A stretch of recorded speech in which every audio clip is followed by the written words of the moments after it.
Well, after a full month of President Trump's leadership, Americans are still learning about his foreign policy agenda.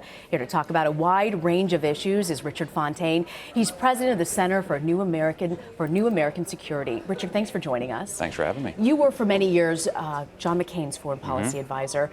We know his office confirming that he made a secret trip last week to northern Syria. He's been a critic of Donald Trump. Where do you see him? What do you think he'll advocate when it comes to Syria, if there's a rethink on that? Well, I think he's been pretty outspoken that Assad is not the answer to the problems in Syria. So the administration is still formulating its position on Syria and how to deal with ISIS and the civil war there. But Trump has talked in the past about it would be a mistake to get rid of Assad because he's helping to fight the terrorists.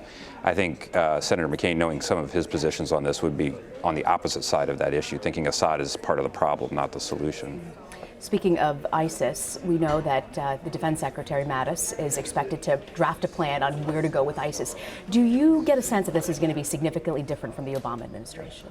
I don't think the strategy itself will be very different. The strategy is essentially to direct bombing campaigns and direct action against ISIS from the air and through special operations forces, and then to work with local forces on the ground, strengthen them, train them, give them weapons, and have them take territory back from ISIS. I don't think that strategy is going to change, and we'll sort of do an Iraq-style strategy where we invade and occupy the country with 150,000 troops. But I do think the resources, the numbers of troops, and so forth that goes into that is likely to be increased to try to accelerate the process. You were at the Munich Security Conference, which took place last week.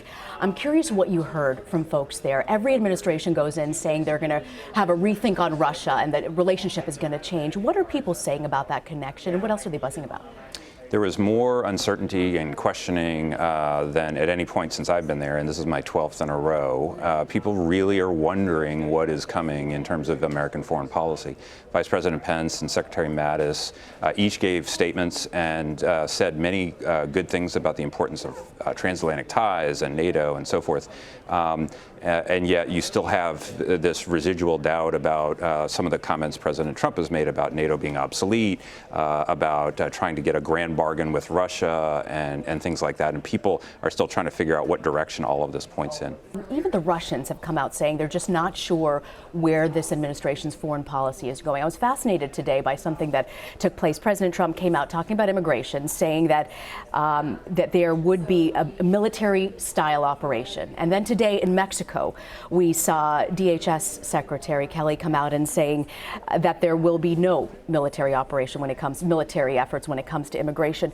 Who are we to believe? Do we believe the President of the United States when he comes out and says something, or do we believe the folks who come out later and sometimes say a very opposite, opposing thing? Well, this is a question that a lot of our foreign friends have as well, which is, who is speaking on behalf of the policy of the United States? And I would say, don't just look to this statement or that statement or this official or that official, but look what the actual actions on the ground are. Look to the actual policy, because clearly there is a lot of rhetoric from different, there are a lot of tweets, there's a lot of talking, and they don't always go together. And so you have to look at the actual policies on the ground. I want to ask you about North Korea.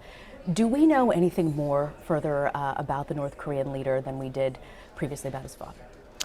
Well, we know that he doesn't like to brook any potential opposition to his personal rule, which is why he's had his uncle killed in the past. It appears he just had his half-brother killed in Malaysia.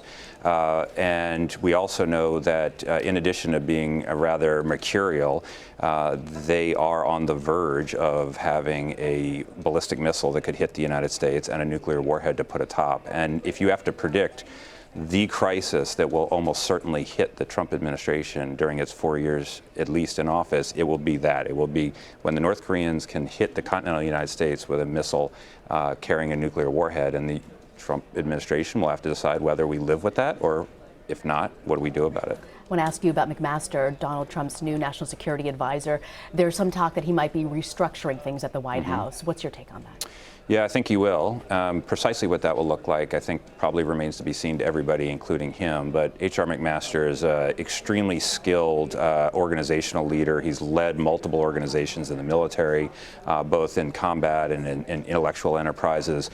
He's worked in government. He's done many of these things, and I think his first task is going to be to look at the structure of the National Security Council and then look at the process through which policy is being made and make sure that this process is disciplined. And if if there's anybody to impose some discipline on this process, I think he's the guy. There's been a lot of chaos, it seems like, over at the NSA. Things haven't operated the way that they have in previous administrations. Meetings haven't taken place. What's the sense in the White House right now about where they need to go forward with this? Well, I think people really want to see if things are going to settle down, because if you don't have a disciplined process where you have all the stakeholders at the table in process of making a decision, you start to miss stuff, and you miss the diplomatic implications of this, or the economic implications of that, or the military implications of something else, and that is really the task, I think, of General McMaster, is to put in place this process so that they don't miss things, and so that everybody's on the same page, and so they have greater coherence in the messaging, so that everyone is clear on what the policy is, along the lines of what you were talking about before. What do you believe should be Donald Trump's biggest foreign policy focus right now? Well, certainly the fight against ISIS, I think I would put probably at the top of the list, because that has the terrorist attacks in the United States have the possibility of reordering our own sense of self. You know, in New York, the terrorist attacks here, and where civil liberties and our foreign policy went after that was implicated. Beyond that, he has talked about our allies and about America's role in the world, broadly speaking, in a very different way than have past presidents. And I think clarifying that the United States wants to lead in the world, and that we value our alliances and will work together to take on our adversaries would be the key. Richard Fontaine. Thank you, Richard. Thanks a lot.